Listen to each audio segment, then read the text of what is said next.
ನಮಸ್ಕಾರ. ಇಂದು Arnesh Kumar versus state of Bihar ಈ ಪ್ರಮುಖ ಪ್ರಕರಣದ ಬಗ್ಗೆ ಮಾತನಾಡೋಣ.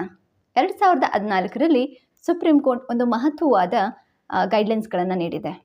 ಈ ಪ್ರಕರಣದಲ್ಲಿ ಕೋರ್ಟ್ ಗಮನಿಸಿದ ಪ್ರಮುಖ ವಿಷಯ ಏನಂದರೆ ಸೆಕ್ಷನ್ 498A IPC ಅಥವಾ ಸೆಕ್ಷನ್ 85 BNS ಭಾರತೀಯ ನ್ಯಾಯ ಸಂಹಿತ. ಈ ಕಾನೂನು ಮಹಿಳೆಯರ ರಕ್ಷಣೆಗೆ, ವಿಶೇಷವಾಗಿ ಪತಿ ಮತ್ತು ಅವರ ಕುಟುಂಬದಿಂದಾಗುವ ಹಿಂಸೆಯನ್ನು ತಡೆಯಲು ಮಾಡಲಾಗಿದೆ. ಆದರೆ ಈ ಕಾನೂನಿನ ದುರ್ಬಳಕೆ ಆಗ್ತಿದೆ ಅನ್ನೋದು ಕೋರ್ಟ್ನ ಗಮನಕ್ಕೆ ಬರುತ್ತೆ. 2012ರ ಕ್ರೈಮ್ ಸ್ಟಾಟಿಸ್ಟಿಕ್ ರಿಪೋರ್ಟ್ನ ಪ್ರಕಾರ ಸೆಕ್ಷನ್ 498A ಪ್ರಕರಣಗಳಲ್ಲಿ ಕನ್ವಿಕ್ಷನ್ ರೇಟ್ ಕೇವಲ 15% ಇರುತ್ತೆ.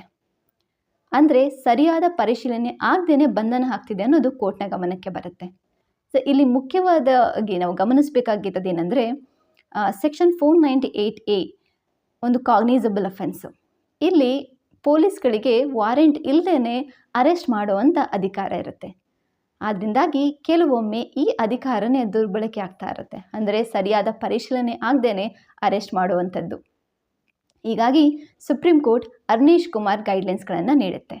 ಈ ಗೈಡ್ಲೈನ್ಸ್ನ ಉದ್ದೇಶ ಪೊಲೀಸ್ ಅರೆಸ್ಟ್ ಮಾಡಬಾರ್ದು ಅನ್ನೋದಲ್ಲ, ರೀಸನ್ಸ್ ಇಲ್ಲದೆ ಅರೆಸ್ಟ್ ಮಾಡಬಾರ್ದು ಅನ್ನೋದಷ್ಟೇ.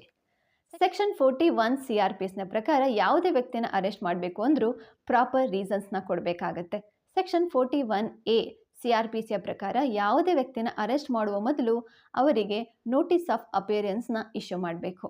ಸೊ ಯಾವುದೇ ವ್ಯಕ್ತಿನ ಪೊಲೀಸ್ ಅರೆಸ್ಟ್ ಮಾಡ್ತಾರೆ ಅಂದರೆ ಯಾಕೆ ನಾನು ಈ ವ್ಯಕ್ತಿನ ಅರೆಸ್ಟ್ ಮಾಡ್ತಿದ್ದೀನಿ ಅಂತ ಅವರು ರಿಟರ್ನ್ ರೀಸನ್ಸ್ಗಳನ್ನು ಕೊಡಬೇಕಾಗುತ್ತೆ. ಸೊ ಯಾವ ಸಂದರ್ಭಗಳಲ್ಲಿ ಅರೆಸ್ಟ್ ಮಾಡೋ ಸಾಧ್ಯತೆಗಳಿರುತ್ತೆ ಅಂದರೆ ಆ ವ್ಯಕ್ತಿ ಇನ್ವೆಸ್ಟಿಗೇಷನ್ಗೆ ಸರಿಯಾಗಿ ಸಹಕರಿಸ್ತಾ ಇದ್ದಾಗ, ಅಥವಾ ಸಾಕ್ಷಿ ನಾಶ ಮಾಡ್ತಾರೆ ಅನ್ನೋ ಸಾಧ್ಯತೆಗಳಿದ್ದರೆ, ಅಥವಾ ಆ ವ್ಯಕ್ತಿಯಿಂದ ಯಾರಿಗಾದರೂ ಹಾನಿ ಆಗುತ್ತೆ ಅನ್ನೋ ಸಂದರ್ಭಗಳಲ್ಲಿ, ಅಥವಾ ಪೊಲೀಸ್ ಕೈಗೆ ಸಿಗದೆ ತಪ್ಪಿಸ್ಕೊಂಡು ಹೋಗ್ತಾರೆ ಅನ್ನೋ ಸಂದರ್ಭಗಳಲ್ಲಿ ಅರೆಸ್ಟ್ ಮಾಡುವಂಥ ಸಾಧ್ಯತೆಗಳಿರುತ್ತೆ. ಸೊ ಪೊಲೀಸ್ ಕೊಡೋ ರೀಸನ್ಸ್ಗಳನ್ನು ಮೆಜಿಸ್ಟ್ರೇಟ್ ಪರಿಶೀಲನೆ ಮಾಡಿ ಅದರಿಂದ ಸ್ಯಾಟಿಸ್ಫೈ ಆಗಬೇಕು. ಆಗಿದ್ದಾಗ ಮಾತ್ರ ಈ ರೀತಿಯಾದ ಡಿಟೆನ್ಷನ್ಗಳು ಮುಂದುವರಿಯುತ್ತೆ.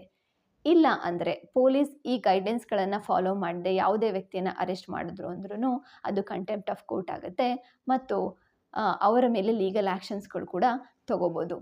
So up to 7 years punishment ಇರುವಂಥ ಪ್ರಕರಣಗಳಲ್ಲಿ ಈ ಗೈಡ್ಲೈನ್ಸ್ಗಳನ್ನು ಪೊಲೀಸ್ ಫಾಲೋ ಮಾಡಬೇಕು. ಹಾಗಾಗಿ ಈ ಗೈಡ್ಲೈನ್ಸ್ನ ಉದ್ದೇಶ ಅನಗತ್ಯ ಬಂಧನಗಳನ್ನು ತಪ್ಪಿಸಿ ವ್ಯಕ್ತಿಯ ಹಕ್ಕುಗಳನ್ನು ರಕ್ಷಿಸುವುದು.